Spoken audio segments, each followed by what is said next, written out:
Hello student, हमारे YouTube के channel पर आपका एक बार फिर से मोस्ट वेलकम है।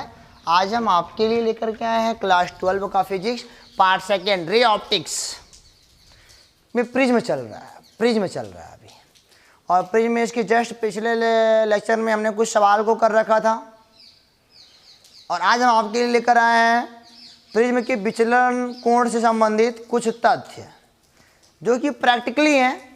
साइंटिस्ट ने प्रैक्टिकली किया है, हमको बताया है, इसका कोई प्रमाण नहीं है, लेकिन हाँ ये वास्तव में घटनाएं मतलब कि घटी हैं, प्रैक्टिकली घटनाएं घटी हैं। वही हम आपको बताने जा रहे हैं कि विचलन कोण की निर्भरता, विचलन कोण किस किस चीज़ पर निर्भर करता है, यानी कि क्या चीज़ हो तो विचलन कोण ज़्यादा होगा, क्या चीज़ हो तो विचलन कोण कम होगा।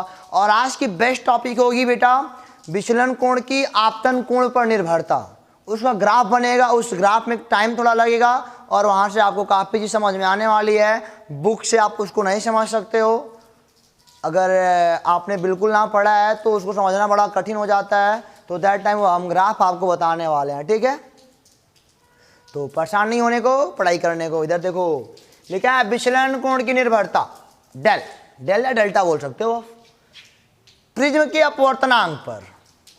विचलन कोण है ना प्रिज्म के अपवर्तनांक पर डिपेंड करता है। अपवर्तनांक जितना ज़्यादा होगा विचलन भी उतना क्या होगा, ज़्यादा होगा। अब ये सब स्टडी किया गया है, ये सोच लो आप, प्रिज्म का अपवर्तनांक जितना ज़्यादा होगा उतना ही ज़्यादा क्या आएगा, उसका विचलन कोण आएगा, उतना ही रे विचलित होगी, उतना ही ज़्यादा अंश रे क्या होगी, विचलित होगी। मान लो यह कर्णिम 3 है, या मान लो 1 है, या 2 है, मान लो 2, एक तो हवा का होता है। मान लो इसका 2 है तो या मान लो 40 आ रहा है, अगर है 3 आ जाए तो है 50 हो जाएगा। है बढ़ेगा था यो बढ़ेगा, कोई रेशियो नहीं है, लेकिन ये जान जाओ कि अगर प्रिज्म का अपवर्तनांक ज़्यादा हो रहा है तो विचलन कोण भी ज़्यादा होगा, रे उतनी ज़्यादा विचलित होगी। दूसरी बात, प्रिज्म के कोण पर, प्रिज्म कोण जितना ज़्यादा होगा विचलन उतना ही ज़्यादा होगा। प्रिज्म का कोण जितना ज़्यादा होगा विचलन उतना ही क्या होएगा, ज़्यादा होएगा। 60 है तो मान लो 30 अंश विचलन है। प्रिज्म कोण मान लो भाई प्रिज्म कोण 60 अंश है तो विचलन 30 अंश है। अगर 90 हो गया या 80 हो गया तो विचलन कोण 30 से क्या हो जाएगा, बढ़ जाएगा। और ये घटेगा तो घट जाएगा, तो इसके ऊपर भी डिपेंड करता है, बढ़ेगा तो बढ़ जाएगा, घटेगा तो घट जाएगा। यहाँ भी घटेगा तो घट जाएगा, बढ़ेगा तो बढ़ जाएगा। यहाँ देखो प्रकाश के तरंग दैर्ध्य पर, प्रकाश का तरंग दैर्ध्य जब बढ़ेगा ना तो विचलन कोण घटेगा। ये बात आपको याद करनी पड़ेगी। अगर प्रकाश का तरंग दैर्ध्य आपका बढ़ रहा है तो विचलन कोण क्या होगा, घटेगा। आपने सुना होगा बीबिग्योर सुना है ना आपने, या क्या है, मतलब कि जैसे जैसे आप आगे की ओर जा रहे हो तरंग दैर्ध्य का मान बढ़ता जाता है। यह लगभग कहीं होता है 3200 या 3400 डिग्री एंगस्ट्राम होता है, और हाई वाला कहीं 7800 एंगस्ट्राम होता है। एग्जैक्ट वैल्यू हमको नहीं क्लियर है, लेकिन तरंग जैसे जैसे आप आगे बढ़ते हो बीबिग्योर वाले सीरीज में violet, indigo, blue, green, yellow, orange, red, तो रेड वाले का वेवलेंथ सबसे ज़्यादा होता है और वायलेट वाले का वेवलेंथ सबसे कम होता है। तो अगर है देखो वेवलेंथ ज़्यादा तो विचलन कम, वेवलेंथ ज़्यादा तो विचलन कम। रेड का वेवलेंथ ज़्यादा है तो रेड के लिए डेल्टा का मान कम आएगा, सबसे कम आएगा इन सीरीज में। और वायलेट के लिए आपका तरंग दैर्ध्य ज़्यादा है, कम है, इनकी तुलना में सबकी कम है, तो इसके लिए विचलन कोण का मान क्या आएगा, सबसे ज़्यादा आएगा। देखो इधर क्या हो रहा है, तरंग दैर्ध्य बढ़ रहा है, तो जैसे आप बीबिग्योर की सीरीज में आगे बढ़ते जाओगे ना तो डेल्टा का मान क्या होगा, घटता जाएगा। तो आप सनली में अगर पूछेगा येलो और ग्रीन 2 किरण है तो बताओ किसका मतलब कि विचलन कम होगा, तो देखना कौन बाद में है, येलो वाला बाद में है, यानी कि इसका तरंग दैर्ध्य ग्रीन से बड़ा है तो इसका विचलन कम होगा। देखो तरंग दैर्ध्य जितना बड़ा उतना विचलन कोण क्या होएगा, कम होएगा।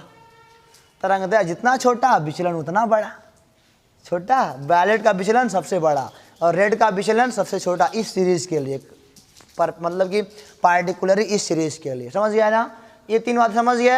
अब हमको लाते हैं आपको ग्राफ पर, जो आपके लिए काफ़ी महत्वपूर्ण बात है। वहाँ से आपको बहुत सारी जानकारियाँ रोचक मिलने वाली हैं। इसको मिटा के ग्राफ को देखते हैं। तो ये है बच्चों आपका अगला चौथा है, यानी कि विचलन कोण की निर्भरता। चौथा कंडीशन है कि विचलन कोण की आपतन कोण पर निर्भरता। जो डेविएशन या एंगल ऑफ डेविएशन है ना, वह एंगल ऑफ इंसिडेंस पर डिपेंड करती है। यानी कि विचलन कोण जो होता है आपतन कोण पर डिपेंड करता है, ठीक है ना। किसी प्रिज्म द्वारा उत्पन्न विचलन कोण उसके आपतन कोण पर निर्भर करता है। इस बात को आप नोट कर लो, मैंने जो बोला है तो नोट करो। किसी प्रिज्म द्वारा उत्पन्न विचलन कोण उसके आपतन कोण पर निर्भर करता है। और प्रैक्टिकली यह बताया गया, देखो जरा उसको लिख लीजिए आप। प्रैक्टिकली यह बताया गया कि जैसे देखो इनका ग्राफ कैसे बनता है, पहले मैं ग्राफ बनाता हूं फिर ग्राफ से पढ़ाता हूं मैं आपको। यह मान लो आपतन कोण आई है, आपतन कोण क्या है आई है, और इधर क्या है आपका, इधर मान लिया ये विचलन कोण डेल है, डेल्टा डेल है, विचलन कोण है। इधर वाला आपतन कोण आई है और इधर क्या है विचलन कोण डेल या डेल्टा है। ओके चलिए अच्छा आगे चलते हैं, देखते हैं क्या कहते हैं। इसका ग्राफ ऐसे बनाया गया, जरा देखो जरा, ऐसे बनाया गया। इसका ग्राफ ऐसे बनता है, इसका ग्राफ ऐसे ही बनता है। ऐसा क्यों बनता है, प्रैक्टिकली बनाया गया है, प्रैक्टिकली, इसमें कुछ गलत नहीं है। ऐसा प्रिज्म के साथ एक घटना देखी जा रही है तभी ये बनाया गया है। ये वास्तव में परवलय नहीं है, पैराबोला नहीं है कि जितना इधर है उतना उधर झुका हुआ, ऐसा कुछ नहीं है। ये दाएं और जैसे जाता है और झुकता चला जाता है, ऐसे उठेगा। अगर यहाँ ऐसी आया है, इतना पे है तो यहाँ कहीं ऐसी जाएगा। ये नहीं कि ऐसी बन जाएगा, जितना 20 से जितना हाई झुका है उतना हाई झुका है, तब तो हो जाएगा पैराबोला, तब परवलय हो जाएगा। और ये परवलय नहीं होता है, ठीक है ना, ये परवलय नहीं होता है। देखो जरा अब मैं आपको बताता हूँ, ये ग्राफ पर देखो, अभी बहुत कुछ समझ में आने वाला है आपको। जरा देखो तो हमने क्या कहा, किसी प्रिज्म का विचलन कोण उसके आपतन कोण पर निर्भर करता है, आपने लिखा अभी। अब आगे लिख सकते हो जैसे जैसे, देखो आपतन कोण, इसको थोड़ा ऐसे भी बना लो। यहाँ पे आप अगर देखा जाए ऐसे, इस वाले आपतन कोण पर I1 मान लो, यह वाला क्या है डेल, ये मान लो 50 अंश है, तो हाई मान लो I2 है, तो हाई कितना हो जाएगा, अब नीचे आ गया तो 40 पे कहीं आ जाओगे। तो जैसे जैसे आपतन कोण का मान बढ़ता जाता है, लिखो लिख सकते हो, जैसे जैसे आपतन कोण का मान बढ़ता जाता है वैसे वैसे विचलन कोण का मान कम होता जाता है। जैसे जैसे आपतन कोण का मान बढ़ता जाता है विचलन कोण का मान क्या होता है, कम होता जाता है। और एक देखो, अब इसको मिटाता हूं, इसका कोई काम नहीं, हम खाली बताने के लिए, आपको पढ़ाने के लिए बताए हैं। और एक विशेष आपतन कोण पर, और एक विशेष आपतन कोण पर, एक का पॉइंट है, और एक विशेष आपतन कोण पर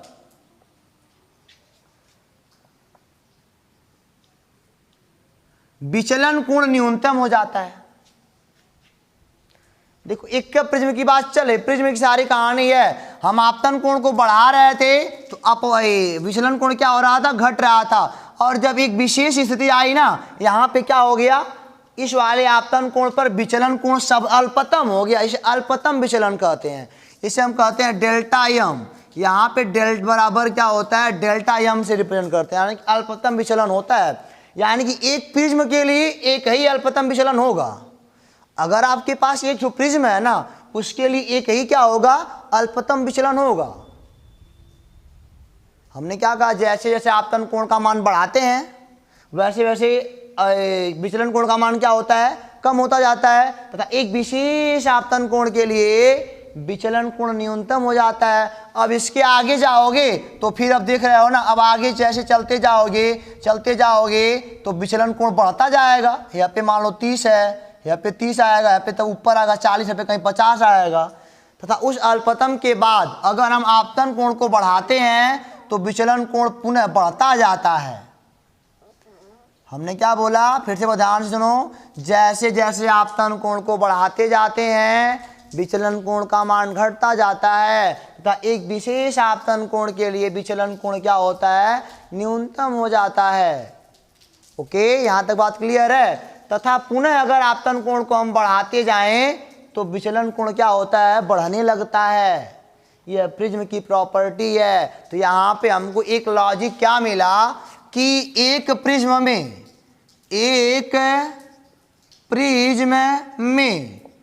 एक ही न्यूनतम विचलन कोण होता है। न्यूनतम, सबसे कम एक का कोण मिलेगा आपको।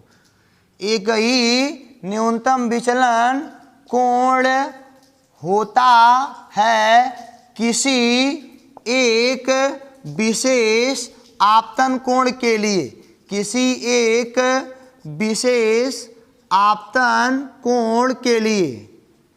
यानी कि इकट्ठ ऐसा आपतन कोण है, एक प्रिज्म अगर आपके पास है वहां पे एक ही ऐसा आपतन कोण है, चाहे 30 चाहे 50 इकट्ठ मिलेगा, जहां पे अल्पतम विचलन होगा, उससे ज्यादा नहीं। पहले घटने लगेगा, बढ़ाते जाओगे तो एक जो ऐसा आएगा जहां पे रुक जाएगा, वहां पे न्यूनतम होगा, फिर बढ़ाओगे तो क्या होगा, बढ़ने लगेगा। यही ग्राफ इसका होता है।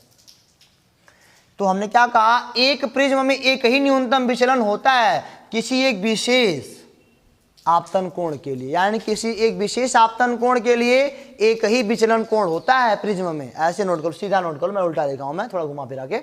मैंने क्या बोला, किसी एक विशेष आपतन कोण के लिए प्रिज्म में एक न्यूनतम विचलन कोण होता है, बस इसे इतना होता है। अब देखो जरा, अब यहाँ पे लॉजिक समझो, तो लॉजिक समझो। मान लो यहाँ पे प्रिज्म है आपके पास,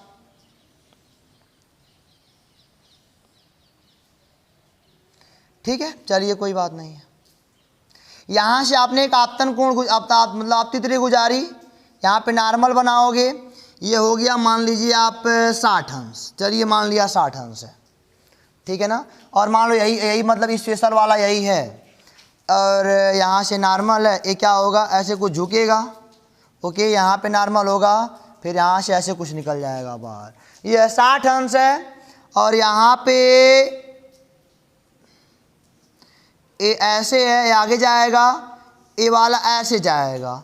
तो यहाँ पे मान लो आपकी विचलन कोण 40 अंश आ गया, ऐसा कुछ मान लो। ये 60 अंश आ गया, ये 40 अंश आ गया, और ये वाला मान लिया क्या हो गया, 50 अंश आ गया। इस बात कर रहे हैं, देखो आपतन कोण 60 अंश है, विचलन कोण 40 अंश है, और निर्गत कोण 50 अंश है। चलो अच्छा, हमने कहा ये विशेष वाला है, एक प्रिज्म कोई है, एक प्रिज्म हमारे पास है, 60 अंश एक ऐसा पर्टिकुलर एंगल है जहां पे विचलन कोण न्यूनतम है, जहां पे विचलन कोण क्या है, न्यूनतम। अब यहाँ पे देखो फंडा जरा क्या है, अगर यह न्यूनतम है, अगर यह न्यूनतम विचलन कोण है, अगर यह डेल्टा मिनिमम है, डेल्टा मिनिमम से कहते हैं अल्पतम विचलन, हिंदी में कहते हैं अल्पतम, कहते हैं अल्पतम, तुम्हारी किताब में अल्पतम यूज किया होगा। चलिए अच्छा, अब देखो जरा, इस वाले आपतन कोण के लिए 40 अंश हो गया। अगर ये अल्पतम है, तब बता रहा हूँ, ये अगर कोई कह दिया कि अल्पतम है, वास्तव में अल्पतम है। अब अच्छा जान लो, ये ऐसे 50 पे निकल गया, तो अब हमारे मन में अब ये बता दिया गया कि अल्पतम है, बता दिया गया मेरे भाई, बता दिया गया अल्पतम है। और हम यही जानते हैं कि अगर अल्पतम कोण है तो एक पार्टिकुलर आपतन कोण के लिए होगा अल्पतम विचलन कोण। अल्पतम विचलन कोण यही है, अल्पतम विचलन कोण अगर कोई कह देगा तो आपके मन में सवाल ये बन जाना चाहिए कि उस ग्राफ में एक पार्टिकुलर केस में अल्पतम था, तो 60 अंश है वास्तव में, लेकिन देखने वाला फिर यहाँ से कोई देखा जब तो कहा तो 60 अंश पर अल्पतम आ रहा है। अब जानते हो कि जो लाइट होता है, लाइट की रे होती है, रिवर्सिबिलिटी लॉ को फॉलो करती है। अगर कोनो फलाने इंसान आ गए, हैशी गुजार दिए, हे पढ़े, तब वो तो ऐसे रेवा जाएगा, ऐसे जाएगा। लाइट रिवर्सिबिलिटी लॉ को फॉलो करती है, बिल्कुल इसका विपरीत वाला फॉलो कर लेगी। तो कहोगे सर जी 50 वाले के लिए भी 40 आ गया, ही तो क्यों, आखिर ऐसे गुजरेगा, ऐसे आएगा, ऐसे, तब वो तो विचलन 40 से हुआ। तो कहोगे 60 वाले के लिए भी अल्पतम विचलन 40 तुम्हारा दे रहा है, और यहाँ से कोई देख रहा है 50 वाले के लिए भी अल्पतम विचलन 40 दे रहा है, तो ये गलत हो जाएगा। मैंने कहा ना, अगर ये अल्पतम विचलन है तो इधर से भी कितना होना चाहिए, 60 होना चाहिए, क्योंकि हमारा ये वाला ग्राफ कहता है एक सिंगल एंगल के लिए, एक सिंगल आपतन कोण के लिए, पर्टिकुलर एक आपतन कोण के लिए अल्पतम कोण विचलन होता है, किसी दो कोण के लिए ऐसा नहीं होता। तो अगर यहाँ 50 है और यहाँ पे 60 है और यहाँ अल्पतम कह दे रहा है, अल्पतम है, तो गलत हो जाएगा। अगर ये अल्पतम है तो जितना आपतन कोण उतना क्या होगा, निर्गत कोण, ठीक है ना। अगर ये अल्पतम है, लिखो कि अल्पतम के केस में, अल्पतम विचलन कोण के केस में क्या हो जाएगा, आई बराबर ई हो जाएगा, यानी कि आपतन कोण बराबर क्या हो जाएगा, निर्गत कोण। अगर अल्पतम विचलन का केस है तो आप क्या बोलोगे, जितना आपतन कोण होगा उतना ही निर्गत कोण होगा। Angle of incidence is equal to angle of emergence, क्योंकि यह कहता है कि एक आपतन कोण के लिए होबे करेगा। अगर यहाँ 60 और बोल रहा है कोई न्यूनतम भी है और 50 कर दिया तो न्यूनतम है तो दुई ठू कैसे हो जाएंगे। हमने पढ़ा एक का लेकिन न्यूनतम अइबे करता था, अगर है 60 है यो 60 होगा, अगर 50 तो यो 50 होगा। बट यह अल्पतम विचलन कोण हो, सबसे कम इक्कठ हो देता है वो, तो यहाँ पे हम इक्का मन में पाएंगे। चलो अच्छा, यहाँ पे अगर अब ये जब कोण अल्पतम विचलन कोण के केस में जब कोण आई बराबर कोण ई होता है ना, तो बेटा जान लो कि कोण R1 बराबर कोण R2 होता है। अल्पतम विचलन कोण के केस में जब कोण आई बराबर कोण ई होता है तो कोण R1 बराबर क्या होता है, R2 होता है। यहीं पे समझ लो, यहीं पे इसको मैं समझा दूं क्या, देखो जरा, यही अल्पतम का केस है। अगर मान लो यहाँ से तुमने गुजारा, ऐसे विचलन हुआ, 60 पे गुजारा, अल्पतम का केस है, अल्पतम का केस, यहाँ से 60 पे गुजारा, नॉर्मल से 60, यहाँ मान लो 30 अंश हो गया, मान लो 30 अंश हो गया बेटा। तो अब यहाँ भी तो रिवर्सिबिलिटी लॉ फॉलो करेगा, 60 पे आएगा, क्योंकि वही प्रिज्म में वही हवा है, तो लाइट जानते हो रिवर्सिबिलिटी लॉ को फॉलो करता है, तो वही हवा है, वही प्रिज्म है। हवा से प्रिज्म में गया, 60 अंश पे गया, तो विचलन कितना हुआ, 30 अंश। विचलन मतलब अपवर्तन। यहाँ पे भी 60 पे अगर आएगा तो कितना होगा अपवर्तन आपका बेटा, 30 अंश तो होगा। तो जब बेटा अल्पतम विचलन कोण के केस में कोण आई बराबर कोण ई भी होता है और कोण R1 बराबर क्या होता है, कोण R2 होता है। ऐसे भी लिख सकते हो, आई बराबर ई सर्ज होता है और R1 बराबर क्या होता है, R2 होता है। कोई दिक्कत आपको यहाँ तक? कोई दिक्कत नहीं है। चलिए अब इसको मिटा देते हैं, अब थोड़ा और आगे चलते हैं, इसको और भी पढ़ाई करते हैं। तो इसको मिटा देता हूँ ना, समझ में आ रहा है ना। अल्पतम विचलन के केस में ऐसा हो रहा है, अगर किसी प्रिज्म के लिए अल्पतम विचलन कोण दिया रहे तो जितना आपतन होगा उतना निर्गत होगा, और हयो वाला जितना R1 होगा उतना ही क्या होगा, R2 होगा। केस आपने देख लिया, इस आपके दिमाग में सेट होना चाहिए। इसको मिटाते आगे चलते हैं। फिर आप इसको देखो बच्चों, मैंने लिखा है ना, अब यहाँ पे ग्राफ की प्रॉपर्टी क्या है, ग्राफ के बारे में क्या है। यह ग्राफ परवलय नहीं है, ये ग्राफ पैराबोला नहीं है। पैराबोला जब होता है ना तो ऐसे बनता है, आपका पैराबोला ऐसे बनता है। अगर बीच से कहीं एक सेंटर होगा ना, काट दो तो दोनों बराबर बराबर भाग होते हैं, तब ये पैराबोला होता है। बट यह क्या है, मैंने लिखा है ये दाईं ओर फैला हुआ है, जैसे आप दाईं ओर जा रहे हो तो फैल जाता है, तो पैराबोला नहीं होता है, ठीक है ना। और तीसरी बात क्या है, प्रत्येक विचलन कोण के लिए आपतन कोण के दो मान होते हैं, निम्नतम वाले को छोड़कर, अल्पतम वाले को छोड़कर। प्रत्येक विचलन कोण के लिए आपतन कोण का दो मान होता है। जैसे देखो जरा, यहाँ पे अगर मान लो डेल्टा एम है तो यहाँ पे देखो ए ऐसे जाएगा, यही विचलन कोण यहाँ पे एक ठो मान लो I1 है और हाई वाला क्या हो गया, I2 आ रहा है। I1 के लिए भी देखो विचलन कोण वही है और I2 के लिए भी विचलन कोण यही है। हुआ कि ना हुआ? अच्छा ऐसा कैसे हो रहा है, लेकिन इस केस को छोड़ देना, न्यूनतम वाले को छोड़ देना, एक न्यूनतम होता है। अब यहाँ पे देखो जरा, ये भी आपको दिखाते हैं हम। ये मान लो प्रिज्म है आपका, ऐसे कोई रे गुजरी है, ए इसका नॉर्मल है, ऐसे आ गया, ए इसका नॉर्मल है, ऐसे आ गया। चलिए वही हाल है, एया पीछे बढ़ा दिया ऐसे। बट एक बात याद रखियो, वह बात कौन सी है, ये न्यूनतम नहीं है, ये कुछ और है, न्यूनतम को छोड़ करके है। ये मान लो बेटा हाई मान लो 70 अंश है, हाई मान लो 50 अंश है, हाई मान लो 80 अंश है, कुछ ऐसा मान लिया भाई, कुछ ऐसा मान लिया। तो देखो 70 के लिए आपतन कोण जब 70 है तब रे ऐसी कुछ गुजर गई, तब विचलन कोण कितना है, 50 है। अब चूंकि जानते हो लाइट रिवर्सिबिलिटी लॉ को फॉलो करती है, हई से गुजारोगे तो हई से आया ही, 80 पे भी तो 50 है। अगर 70 पे 50 है, अगर 70 आपतन है तब 50 है, और ये निर्गत 80 है। हमने कहा ना मैं उल्टा गुजारूंगा, उल्टा गुजारा तो 80 पे गुजारा, फिर 70 पे निकला, तो आपतन 80 हो गया, 80 के लिए 50 आया, तो फिट तो है।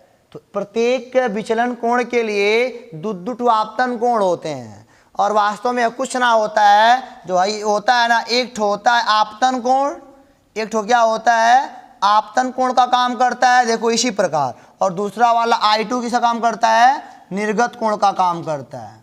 क्या समझे? कुछ है नहीं, बस ग्राफ को थोड़ा मोड़ा डीपली समझना पड़ेगा आपको ना। तो ये वाला देखो 70 अंश वाला आपतन कोण को फॉलो कर रहा है, तब भी 50 है, 80 पे निर्गत हो रहा है। मैंने एक पार्टिकुलर केस लिया है समझाने के लिए आपको, फिर मैंने कहा 80 पे गुजारेंगे तब वो 70 पे गुजरेगा, तब वो तो निर्गत वाला, अरे अब विचलन वाला 50 होगा, तो हो तो रहा है, वही तो हमारा बता रहा है।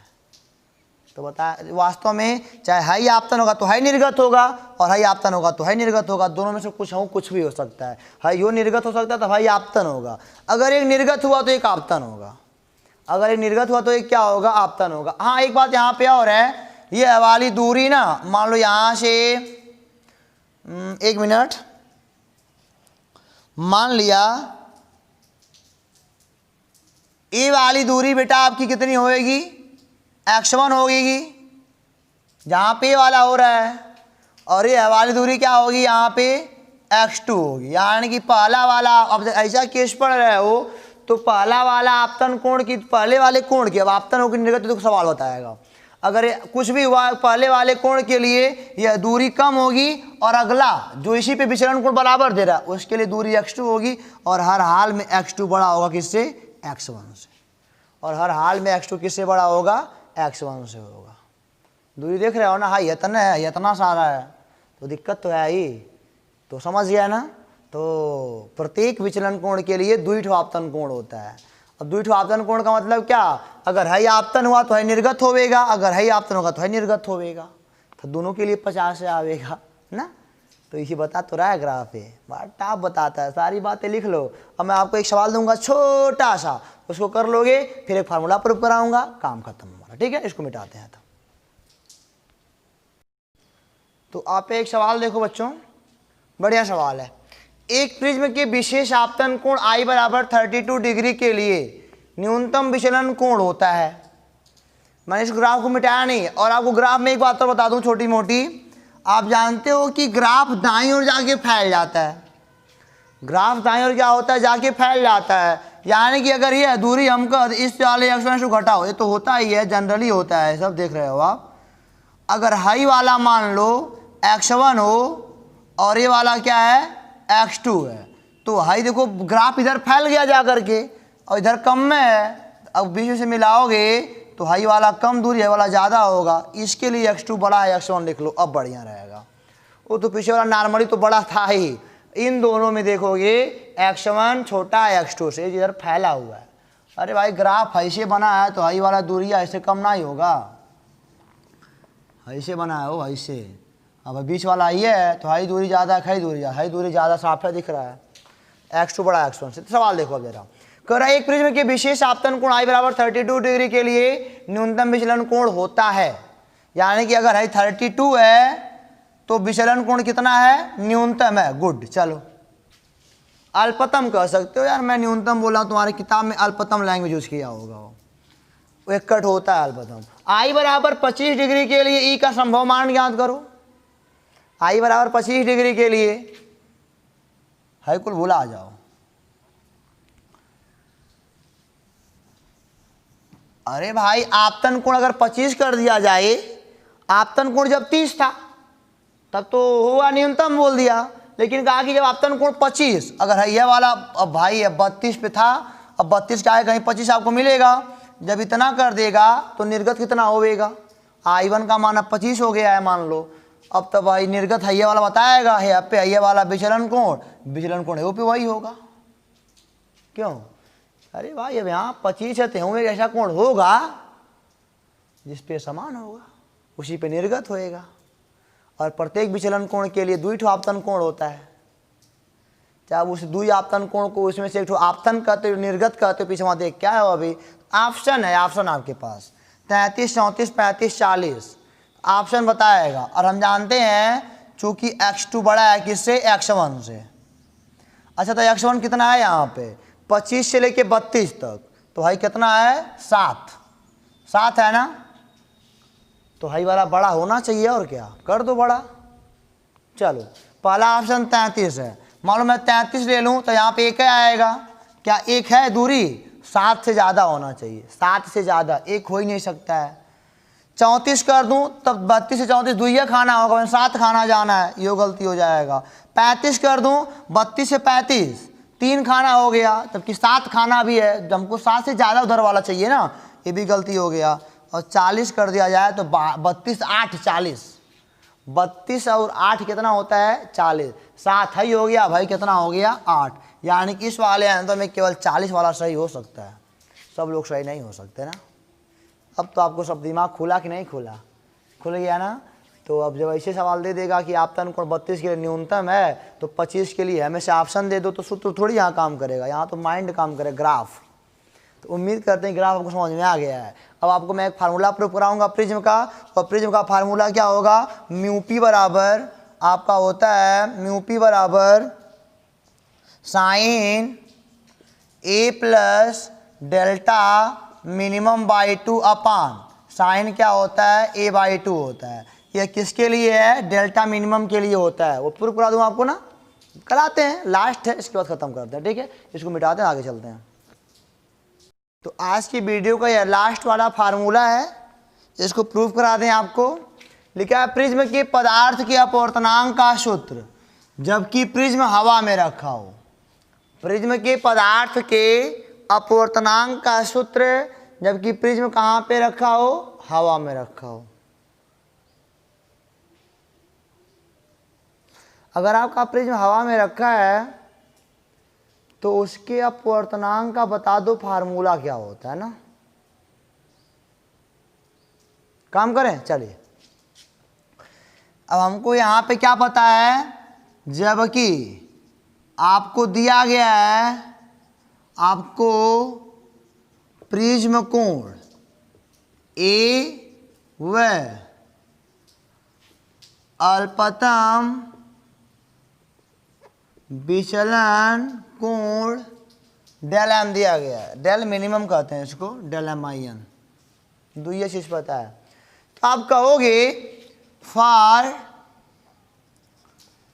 अल्पतम विचलन कोण, अगर अल्पतम विचलन कोण है तो हमको सीधे सीधे आप सारी बातें पता है कि आपतन कोण आई बराबर निर्गत कोण ही होता है। अरे भाई मैं यहाँ पे आपको प्रैक्टिकल कराता हूँ ना, यहाँ पे ए है, ए है हमारा नॉर्मल, ए ऐसे होगा, ए नॉर्मल होगा, और ऐसे क्या हो जाएगा, गुजर जाएगा।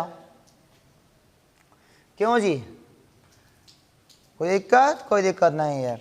इनको आगे बढ़ाओगे, इनको पीछे बढ़ाओगे तो भाई ऐसे हो जाएगा, कोई दिक्कत, कोई दिक्कत नहीं है। अल्पतम विचलन अगर है ना तो हाई जितना आई होगा उतना ही क्या होगा, ई होगा, कोई दिक्कत, कोई दिक्कत नहीं है। तो हम कह सकते हैं या आई बराबर क्या हो जाएगा, आई हो जाएगा, फिर भी कोई परेशानी नहीं है। और अल्पतम विचलन के लिए ना, अल्पतम विचलन के लिए आप जानते हो जितना R1 होता है उतना R2 होता है, वही हमारा A होता है। मान लो यह A है तो A बराबर क्या होता है, चूंकि A बराबर R1 प्लस R2, तो दोनों को R मान लेते हैं, तो R प्लस R, A बराबर कितना आ जाएगा, 2R आ जाएगा। कोई दिक्कत आपको, कोई दिक्कत नहीं है, दिक्कत हो ही ना सकती है, क्या दिक्कत होगी। A बराबर हो गया। अच्छा अब डेल का मान निकालते हैं। यहाँ से अगर हम कहें डेल मिनिमम है ना, ये डेल मिनिमम बराबर क्या होता है, आई प्लस ई माइनस ए होता है। आई आई ई आई दोनों बराबर हैं, तो आई प्लस आई कर सकते हो, माइनस ए कर सकते हो, ये हो जाएगा 2i माइनस ए। यह क्या आया है आपका, डेल मिनिमम आया है। या फिर आप कह सकते हो डेल मिनिमम प्लस ए बटे 2 बराबर क्या आया है, आई आया है। ये दो बातें आपको कन्फर्म हो गई ना, ये दो बातें कन्फर्म है। और आर बराबर यहाँ से निकाल लो, ए बाई क्या आ जाएगा, 2 आ जाएगा। चलो हम यहाँ पे लगाते हैं by Snell law, Snell law के द्वारा एयर का है, एयर मान लो, ये प्रिज्म का है, ये प्रिज्म मान लो, एयर गुड़े साइन आई, चूंकि आईओ आर है, आईओ आर है, कोई दिक्कत नहीं है, म्यू पी गुड़े साइन आर, यही होता है। यानी कि आप कहोगे कि म्यू पी बटे म्यू ए बराबर है, यहाँ भेज दिया साइन आई बाई क्या होता है साइन आर। अब देखो जरा भाई साहब, म्यू ए को यहाँ भेज दिया तो म्यू पे म्यू ए हो गया, तो साइन आर यहाँ भेज दिया साइन आर हो गया। अब भाई म्यू ए का मान 1 है तो म्यू पी बराबर एयर के लिए है, देखो जरा एयर के लिए बताओ, एयर या फिर वैक्यूम के लिए, साइन आई का मान कितना है, यहाँ से delta M plus A by 2 बटे साइन आर का मान कितना है, आर का मान ए बाई 2 है। कोई दिक्कत? कोई दिक्कत नहीं, कोई दिक्कत हो ही नहीं सकती है। अब इससे तुम क्या, अगर विचलन कोण पता हो अल्पतम और ए का मान पता हो एक प्रिज्म कोण, तो दैट टाइम आप इसका अपवर्तनांक निकाल सकते हो प्रिज्म के पदार्थ का ना। छोटा सा फार्मूला 3-4 नंबर बन जाता है इसी पे आपका। तो उम्मीद करते हैं कि सारे आपको मतलब कि लैंग्वेज समझ में आए हैं, कोई दिक्कत नहीं है। और फिर अगर कोई दिक्कत है तो फिर हम आपसे बात करेंगे, ऐसी बात नहीं है, दिक्कत होगी तो बात ज़रूर करेंगे। और अपने किताब से इसी टाइप के सवाल वाल लगाते रहो, कोई बात मिलेगी तो बताएं। आगे वाला जो लेक्चर होगा इससे कहीं और बेहतर होगा और आगे कुछ और नई टॉपिक होगी, तब तक के लिए आप पढ़ते रहो। All the best.